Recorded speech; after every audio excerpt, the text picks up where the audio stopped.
زیادہ دور نہیں ہے مڈل ایسٹ، اس کے ایک اہم کردار کے طور پر دنیا پاکستان سے کیا توقع کرتی ہے، وہ تو پاکستان نے واضح کر دی. لیکن دوسرا جو کوشچن تھا، جو اصل جو ایشو تھا، وہ میرے نزدیک زیادہ اہم تھا. دیکھیے گزشتہ تقریباً 2 سال سے ملک میں یہ بات حقیقت ہے، اس کی وجوہات کچھ بھی ہو سکتی ہیں کہ ملک میں بے روزگاری میں اضافہ ہوا ہے، مہنگائی میں اضافہ ہوا ہے، لوگوں کے مسائل میں اضافہ ہوا ہے، اور اس کا حل کرنا ظاہر ہے ان پہ وقت کی ذمہ داری ہوتی ہے. اب پاکستان جو ہے ایک مستقل طور پر کمزور ملک کے طور پر ہمیشہ اس کی خواہش رہی ہے کہ پاکستان میں سرمایہ کاری آئے، اور پاکستان کے اندرونی سرمایہ کار اور بیرونی سرمایہ کار جو ہیں وہ اس میں انویسٹمنٹ کریں. اب کسی ملک میں اگر لوگوں کو انویسٹمنٹ کے لیے راغب کرنا ہو تو اس کا ایک طریقہ ہوتا ہے کہ اس ملک میں اچھا انفراسٹرکچر ہو. گزشتہ حکومت نے بھی اور موجودہ حکومت نے بھی اس بات سے توجہ دی ہے کہ پاکستان کے ریلوے لائن اچھی ہو، پاکستان کی سڑکیں اچھی ہوں، اچھے ہوں پاکستان میں، تاکہ جو نقل و حمل ہے، ٹرانسپورٹیشن ہے، وہ بہتر ہو. پھر دوسری سب سے زیادہ امپورٹنٹ چیز یہ ہوتی ہے کہ اس ملک میں ایسی افرادی قوت موجود ہو جو کہ پڑھی لکھی ہو، جدید زمانے کے تقاضوں کے مطابق ہو، اور اس کے پاس اسکل ہوں. یعنی صرف یہ ہے کہ وہ ڈگریاں لے کے نہ گھوم رہے ہوں، بلکہ ایسے لوگ ہوں جن کو آج کے زمانے میں کسی کارخانے دار کو کسی بڑے پروجیکٹس کے لیے ایسی افرادی قوت میسر آئے جس کے پاس ہنر ہو. تو اس کے لیے ایک کوشش شروع کی گئی ہے. بے روزگاری کا خاتمہ ظاہر ہے پرائم منسٹر نے آج بھی کہا ہے، اور یہ حقیقت ہے، ہمیں اچھی لگے یا بری لگے، کہ سرکاری جو حکومتوں کے پاس اب سرکاری سیکٹر میں جابز بہت کم رہ گئی ہیں، دنیا بھر میں ٹرینڈ ختم ہو رہا ہے، بہت کم ہو رہا ہے. تو ظاہر ہے پھر ایسے ایونیو تلاش کرنے پڑیں گے جس میں نوکریاں ہوں، جس میں روزگار ہو. اس کے لیے ایک کچھ عرصہ پہلے کامیاب جوان پروگرام شروع کیا گیا تھا جس کے تحت لوگوں کو قرضے دیے جائیں گے. اب نوجوان جو ہے قرضہ لے لے گا، لیکن قرضہ لے کے کرے گا کیا؟ وہ زیادہ دکان ڈال لے گا یا اور چھوٹا موٹا کام کر لے گا. وہ قرضہ جو ہے اس کی اسکیم کامیاب تب ہوگی جب اس نوجوان کے پاس ہنر ہو، اس کو زمانہ جدید کے ہنر سکھائے جائیں. آج کا جو یہ اسکل ڈیولپمنٹ کا پروگرام ہے، اس کو اگر کامیاب ہو گیا اور واقعی جس طرح اس میں اس کے جو فیچرز ہیں اس کے مطابق اس پر عمل درآمد ہو گیا، تو ایک بہت بڑی فورس تیار ہوگی جو نہ صرف پاکستان میں کام کر سکے گی بلکہ اس کی مارکیٹ جو ہے اس کو جنوبا میں مارکیٹ بھی اس کو ویلکم کرے گی. اب 30 ارب کے روپے کی بڑی لاگت سے ایک منصوبہ تو بن گیا ہے. اس سے پہلے بھی بڑے منصوبے بنے ہیں، ہمارے ہاں ٹیپٹا بھی تھا، ہمارے ہاں اور بھی بڑے شعبے بنے، لیکن وہ شعبے جو بنتے ہیں کچھ عرصے بعد ٹھپ ہو جاتے ہیں یا غم ہو جاتے ہیں. تو دعا ہماری یہی ہے کہ یہ جس طرح کے ماضی کے بہت سارے اس طرح کے اسکل ڈیولپمنٹ ادارے تھے، اس کا حشر اس طرح کا نہ ہو، اور اس میں واقعی نوجوانوں کو ڈپلوما ملے، ڈگریاں ملے، اور وہ ٹورزم سے لے کر اور ہر شعبے میں تربیت حاصل کریں، اور تربیت حاصل کر کے وہ ایک ایسی افرادی قوت بنے جس کی مارکیٹ اندر بھی ہو اور ملک کے باہر بھی ہو. بالکل، اور ہماری معیشت میں کے بڑھاوے میں اہم کردار بھی ادا کریں، جو ان کا ایک ویژن بھی ہے جس کے بارے میں وہ اظہار بھی کر رہے ہیں. چوہے صاحب، آپ ہی کی بات کو انوار ہاشمی صاحب کی طرف لے کے جاؤں گی. ہاشمی صاحب، یہ جو چوہے صاحب نے کہا کہ پہلے قرضے دیے اور پھر کہا کہ جو ان کا مطلب باتوں سے مجھے لگا کہ میں بھی یہی سوچ رہی ہوں کہ قرضے پہلے دے دیے، سکل اب ڈیولپ کر رہے ہیں. تو آپ کو نہیں لگتا کہ یہ ہنرمند پاکستان پروگرام پہلے ہونا چاہیے تھا اور پھر قرضے بعد میں دینے چاہیے تھے؟ آپ اس کو کیسے دیکھ رہے ہیں؟ دیکھیں، میری نظر میں تو کوئی ٹھوس اقدام اس لیے نہیں ہے کہ ہم نے بہت زیادہ دیکھ لیا ہے یہ عمران خان کے اعلانات کو، وزیر اعظم صاحب کو. وہ ہر 3 مہینے بعد ایک نیا روڈ میپ کا اعلان کرتے ہیں. اب آپ دیکھیں کہ جب بھی وہ کوئی پروجیکٹ اناؤنس کرتے ہیں تو ان کو یہ بتایا جاتا ہے کہ یہ شاید تاریخ میں آپ پہلی دفعہ عمران خان صاحب ہی کر رہے ہیں، جس کی وجہ سے وہ باڈی لینگویج سے بڑے مطمئن دکھائی دیتے ہیں. یہ ایک سافٹ ویئر پہ تیار شدہ پروجیکٹس ہوتے ہیں جو ان کو دے دیے جاتے ہیں اور یہ کانفرنس میں ہال میں کھڑے ہو کے پروجیکٹر پہ دکھا دیتے ہیں.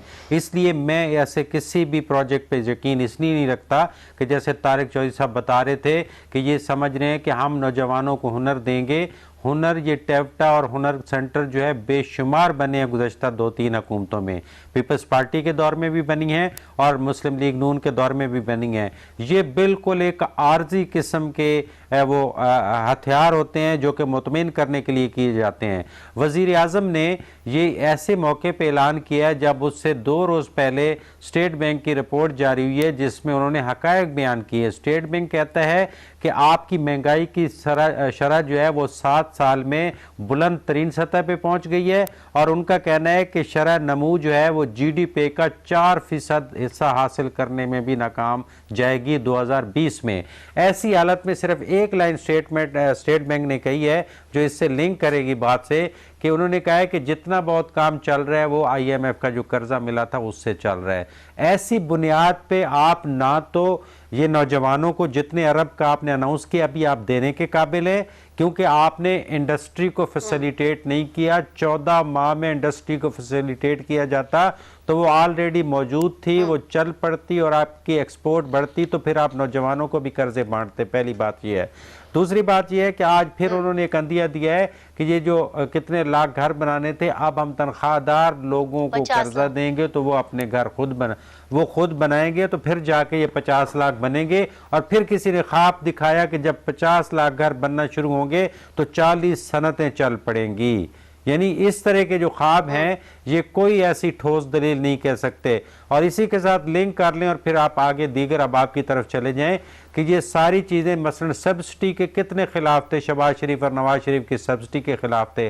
اب انہوں نے دوبارہ وہ سبسڈی، کبھی یوٹیلٹی سٹور کے نام پہ سبسڈی دیتے تھے، پہلے کہتے تھے یوٹیلٹی سٹور کی کیا ضرورت ہے، حکومت کی ریٹ ایسی ہونی چاہیے کہ مارکیٹ میں قیمت کو کنٹرول کیا جائے، تو اب وہ خود جو ہے وہ یوٹیلٹی سٹور کی طرف نکل پڑے ہیں۔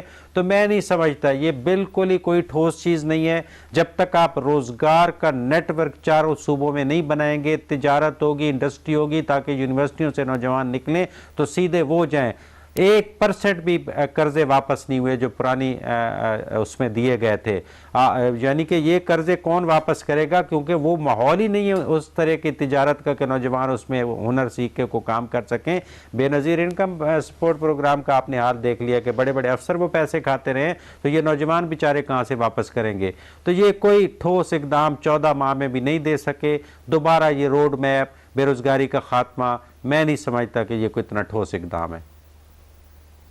ٹھیک ہے رفعت صاحب، میں آپ کے پاس ان کی تقریر کا، پرائم منسٹر صاحب کی تقریر کا پہلا حصہ انفیکٹ لے کے آنا چاہتی ہوں، جس میں انہوں نے بات کی ہے کہ ہم واضح طور پر جو ان کے الفاظ تھے اگر میں آپ کو پڑھ کے سنا دوں، کہ انہوں نے کہا کہ ہم پہلے کسی اور کی جنگوں میں شرکت کرتے رہے لیکن اب کسی کی جنگ میں شرکت نہیں کریں گے۔ پاکستان نے دہشت گردی میں پہلے ہی بہت بڑی قیمت چکائی ہے۔ یہ بار بار ہمیں اس بات کا اظہار کیوں کرنا پڑ رہا ہے؟ کبھی ایک طرف سے، کبھی دوسری طرف سے۔ ایک پالیسی تو ہم نے دے دی ہے نا، پھر اس طرح کی باتیں کر کے، اور پھر ایسی ہی باتیں جب ہم کرتے ہیں یا کوئی اور کرتا ہے تو وہ غدار قرار دے دیے جاتے ہیں۔ جب پرانی باتیں ہم ڈسکس کرتے ہیں کہ یہاں یہ کچھ ہوا تھا، آپ کو کیا لگتا ہے کیوں پھر ضرورت پیش آتی ہے؟ دیکھیں فرزانہ، کہ کمزور لوگ، دنیا کے دیگر ممالک سے پیسے لینے والے لوگ میرے خیال میں کوئی اپنا فیصلہ خود نہیں کر سکتے۔ یقیناً وہ زمینی حقائق سے دور نظر آتے ہیں۔ جو موروثی حالات ہیں پاکستان کے، لگتا یہ ہے کہ شاید وہ اس کے بارے میں بھی اتنی آگاہی نہیں رکھتے۔ گفتگو سے اندازہ ہوتا ہے گو کہ چاہے وہ رکھتے ہوں، تو میرے خیال میں ہم کچھ بھی ایسا نہیں کر سکتے۔ اس وقت جو صورتحال ہے، پہلے جنرل مشرف تھے تو وہ کہتے دہشت گردی کی عالمی جنگ میں انہوں نے شمولیت اختیار کی تھی، کہ وہ کہتے تھے کوئی اور راستہ نہیں ہے ہمارے پاس۔ یہ کہتے ہیں کہ ہم کسی کی جنگ میں شریک نہیں ہوں گے اور ہم کوئی ایسا اقدام نہیں اٹھائیں گے۔ میرے خیال میں اپنے فیصلے میں آزاد نہیں ہیں۔ ہم اتنا کچھ لے چکے ہیں دیگر ممالک سے کہ میرے خیال میں ہمیں چلنا اسی طرف پڑے گا، اور اپنے فیصلے کرنے میں ہم اتنے آزاد نہیں ہیں کیونکہ ہمارے جس طرح کے حالات ہیں۔ لیکن وزیر اعظم صاحب نے بہت اچھی چیزیں دکھائی ہیں، اور وہ بات انوار ہاشمی صاحب کی بالکل درست ہے کہ ساری چیزیں وہی پرانی ہیں۔ ماضی میں یہ سب کچھ ہوتا رہا ہے، اب تھوڑا جدت کے ساتھ ہو رہا ہے۔ اب ذرا وہ سافٹ ویئر اپ گریڈ ہو گئے ہیں، اپ ڈیٹ ہو گئے ہیں، تو لہٰذا ہمیں ایسا لگتا ہے کہ ہم بہت جدید پروگرامات لا رہے ہیں، اور وہ ایسا بھی لگتا ہے جو باتیں ہمارے وزیر اعظم صاحب کر رہے ہیں یہ میرے خیال میں ماضی میں کسی نے بھی نہیں کی، اور پاکستان میں دودھ اور شہد کی نہریں بہیں گی۔ میرے خیال میں آنے والے دنوں میں ہمیں خاصی مشکل صورتحال کا سامنا کرنا پڑے گا۔ ایران اور امریکہ کی جو کشیدگی ہے، یہ میرے خیال میں اس کے اثرات ہمارے یہاں ضرور آئیں گے، کیونکہ ہمارے یہاں تمام ایلیمنٹ موجود ہیں کہ جو ان چیزوں کو لے کر چلتے ہیں۔ فی الحال وقتی طور سے ایسا لگتا ہے کہ ہم دور ہیں،